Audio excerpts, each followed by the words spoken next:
Hello friends. డబ్బు, పదవి, అధికారాన్ని చూసి చేసే మర్యాద కన్నా వ్యక్తిత్వాన్ని చూసి ఇచ్చే గౌరవం ఎంతో గొప్పది. నిప్పుల్లో కాలనిదే బంగారం కూడా సరైన ఆకృతిని రూపుదిద్దుకోదు. మరి నీకు మాత్రం బాధలు పడినదే, కష్టాలు అనుభవించనిదే విజయం ఎలా లభిస్తుంది?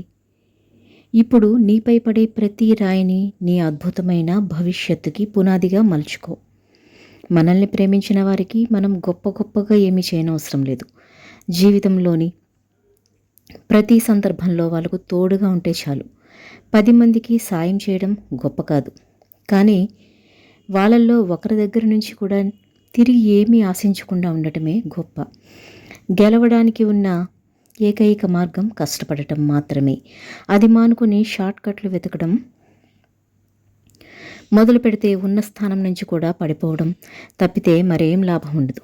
ఏ పని చేయడానికైనా మొదలు కావాల్సింది ప్రణాళిక.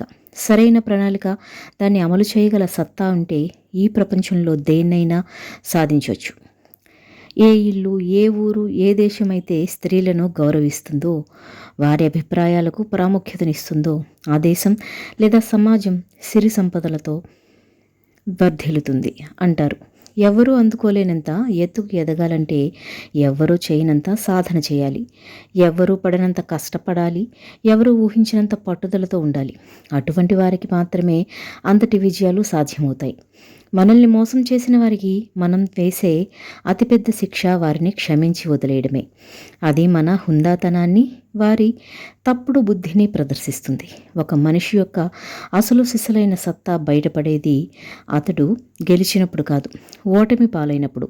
ఆ ఓటమి బాధ నుండి అతడు ఎలా బయటపడి తనను తాను సంస్కరించుకున్నాడో అన్నదే అతని యొక్క మానసిక, శారీరక శక్తియుక్తుల్ని తెలియచేస్తుంది. మనలో ఎప్పుడైతే నేనే అన్న అహంభావం పెరుగుతుందో అప్పుడు ఆటోమేటిక్గా ఎదుటివారిపై చిన్న చూపు ఏర్పడుతుంది. అది భవిష్యత్తులో అవతలి వారికన్నా మనకే ఎక్కువ నష్టాన్ని కలుగచేస్తుంది.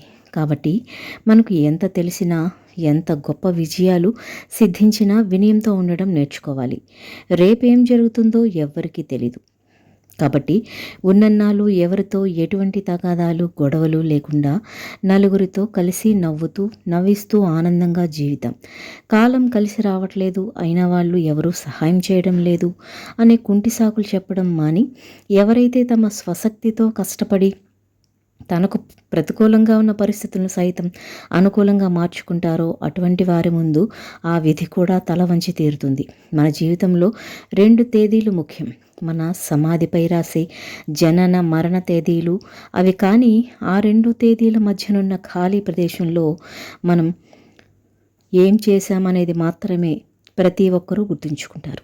జీవితంలో కావలసిన దానికంటే ఎక్కువ పొందటానికి ఒకే ఒక్క దారి, దాన్ని పెద్ద అడ్వెంచర్గా చూసి ధైర్యంగా ముందుకెళ్ళడమే. ఈ ప్రపంచంలో ఎన్ని సంవత్సరాలు జీవించామన్నది ముఖ్యం కాదు, ఆయా సంవత్సరాలలో ఎంత ఆనందంగా జీవించామన్నది అదే ముఖ్యం. నేను ఈ ప్రపంచాన్ని మార్చగలను అన్న పిచ్చి నమ్మకంతో ఉన్నవాళ్లే ఈ లోకాన్ని నిజంగా మార్చగలరు. జీవితంలో మనం ఎంతో ఇష్టమైన పనిని చేస్తున్నాం అనుకోండి, దాని గురించి మనకు ఒకరు గుర్తు చేయడమో, ఒత్తిడి చేయాల్సిన అవసరమో ఉండదు. మన గమ్యమే మనల్ని ఆ దిశగా పనిచేసేలా ప్రోత్సహిస్తుంది. ఒక విషయం గురించి తెలియడం ముఖ్యం కాదు, దాన్ని సరైన చోట ఉపయోగించడం తెలియాలి. కోరుకోవడం ఒక్కటే ముఖ్యం కాదు, దాని గురించి పని చేయడం తెలియాలి. తనపై తనకు నమ్మకం ఉన్న వ్యక్తి ఇతరుల నమ్మకాన్ని కూడా పొందగలుగుతాడు. తనపై తనకే నమ్మకం లేని వ్యక్తి ఇక ఇతరుల నమ్మకాన్ని ఎలా పొందగలడు? మన మనసును మనం కంట్రోల్ చేసుకోలేకపోతే, అదుపు చేసుకోలేకపోతే అదే మనకు ప్రధాన శత్రువుగా మారుతుంది. జీవితంలో మనం కావాలనుకున్న ప్రతి ఒక్కటి భయానికి అవతలి వైపు దాగి ఉంటుంది. ఆ భయం అనే గోడను బద్దలు కొట్టినప్పుడే మనకు కావలసిన దాన్ని మనం దక్కించుకోగలుగుతాం. లైఫ్లో ఎదురయ్యే కష్టాలే ఆర్డినరీ వ్యక్తులను ఎక్స్ట్రాడినరీ వ్యక్తులుగా మార్చేస్తాయి. తుఫాను తట్టుకొని నిలిచినవే బలమైన చెట్లు. అలాగే జీవితంలోని బలమైన తుఫాన్లు అనే కష్టాలను ఎదుర్కొని నిలిచిన వ్యక్తులే తిరుగులేని వారిగా రూపాంతరం చెందుతారు. మీ మాటలు, మీ ఆలోచనలు కేవలం మీ మూడ్ని మాత్రమే కాదు, మీతో పాటు ఉండే చాలామంది మూడ్ను కూడా ప్రభావితం చేస్తాయి. అందుకే మంచి ఆలోచనలు చేయండి, ఇతరులతో ప్రేమగా ఉండండి. జీవితం మొత్తం ఎగుడు దిగుడు దారిలోనే కొనసాగుతుంది. అయితే పైకి వెళ్ళినప్పుడు పొగరు పెరగకుండా, కిందకి వచ్చినప్పుడు బాధపడకుండా ముందుకు వెళ్ళేవాడే నిజమైన విజేత. ఎక్కువగా నమ్మడం, ఎక్కువగా ప్రేమించడం, ఎక్కువగా ఆశించడం, తత్ఫలితంగా వచ్చే బాధ కూడా ఎక్కువగానే ఉంటుంది. అర్థరహితమైన మాటల కన్నా అర్థవంతమైన నిశ్శబ్దం ఎంతో గొప్పది. నీకు కావలసిన దానికోసం శ్రమించకుండా పోగొట్టుకున్న దానికోసం ఏడవడం మూర్ఖత్వం అవుతుంది. ఆలోచన మరియు ఆచరణ, ఈ రెండిటిలో ఆలోచన ప్రాధాన్యత కేవలం 20% మాత్రమే. ఆచరణ మీదే మన విజయం ఆధారపడి ఉంటుంది. అమ్మా నాన్నలను మించిన స్వచ్ఛమైన ప్రేమ మనకు ఈ లోకంలో మరెక్కడా దొరకదు. వారి రుణం తీర్చుకునేందుకు ఉన్న ఒకే ఒక్క మార్గం వారిని సంతోషంగా ఉంచడమే. సూర్యభగవానుడు చీకటిని చీల్చి లోకానికి వెలుగును ప్రసాదించినట్టుగా మన జ్ఞానం మన చుట్టూ ఉన్నవారి జీవితాల్లోని అంధకారాన్ని పారద్రోలి 10 మందికి మంచిని చేకూర్చాలి. నిద్రని, బద్ధకాన్ని, మనసుని జయించిన వారికి ఈ లోకంలో సాధ్యం కానిదంటూ ఏదీ లేదు. మనం మాట్లాడే మాట బాధలో ఉన్నవారికి ఓదార్పునివ్వాలి. చేసే సాయం కష్టాల్లో ఉన్నవారికి ఆకలి తీర్చాలి. మనం ఆలోచించే ఆలోచనలు కొత్త తరానికి మార్గం కావాలి.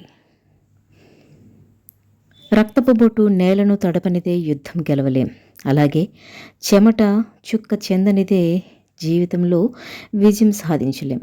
గెలుపు నుండి వచ్చే గర్వం కన్నా ఓటమి నుండి పుట్టే కసి అత్యంత శక్తివంతమైంది. మనం మంచి చేస్తున్నప్పుడు అభినందించి, తప్పు చేస్తున్నప్పుడు మందలించేవాడు స్నేహితుడు. అయితే మనం తప్పు చేస్తున్నా లేక ఒప్పు చేస్తున్నా ఎల్లప్పుడూ మన వెంట ఉండేవాడే ప్రాణ స్నేహితుడు.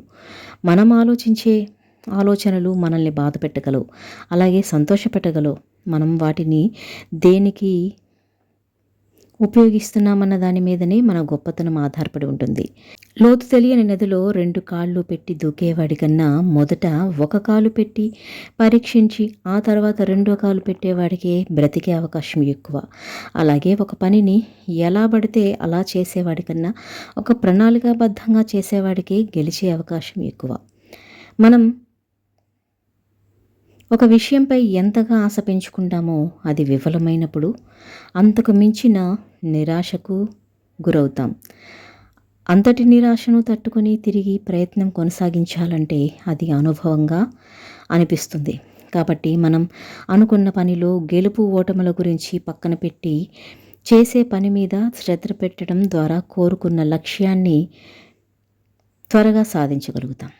మనం వ్యసనాలకు ఎంత దగ్గరగా వెళ్తామో మన లక్ష్యం మన నుంచి అంత దూరంగా వెళ్ళిపోతుంది. కాబట్టి అటువంటి వ్యసనాలకు దూరంగా ఉంటూ వీలైనన్ని మంచి లక్షణాలను మనలో పెంపొందించుకోవాలి. ఒక పని గురించి 100 సార్లు ఆలోచించిన దక్కని ఫలితాన్ని ఒక్కసారి ప్రయత్నించడం ద్వారా సాధించగలుగుతాం. విజేత కావాలంటే ప్రతిభ ఒక్కటి ఉంటే సరిపోదు, కొంత ఓర్పు కూడా కావాలి. ఎందుకంటే కొన్నిసార్లు మనం చేసిన పని త్వరగా ఫలితాన్ని అందించకపోవచ్చు. అలాగనే మన పనిని మధ్యలోనే ఆపేస్తే ఎన్నటికీ విజయం పొందలేం. సహనంతో ఆపకుండా ప్రయత్నించేవాడే ఎప్పటికైనా విజయం సాధించాడు. కన్నీరు చాలా విలువైనది. దాన్ని అనవసరమైన వ్యక్తుల కోసం వృధా చేయకు. మనం చెప్పేది అబద్ధమైనా కూడా కాన్ఫిడెంట్గా చెబితే ఒక్క క్షణం అది నిజమే అనిపిస్తుంది. కాబట్టి మనం ఏం మాట్లాడినా ఏం చేసినా పూర్తి కాన్ఫిడెన్స్తో చెబితే ఏది అసాధ్యం కాదు. కష్టం బిచ్చగాన్ని సైతం మహారాజుని చేయగలదు, కానీ బద్ధకం కుబేరుని సైతం నడి రోడ్డుకి ఈడ్చగలదు. రిస్క్ తీసుకోవడానికి ఇష్టపడడం లేదు అంటే అర్థం మార్పును చూసి భయపడుతున్నావని. బలవంతులతో వైరం ఎంత ప్రమాదకరమో, చెడు వ్యక్తులతో మూర్ఖులతో సహవాసం అంతకుమించి ప్రమాదకరం. ఇది గుర్తుపెట్టుకో.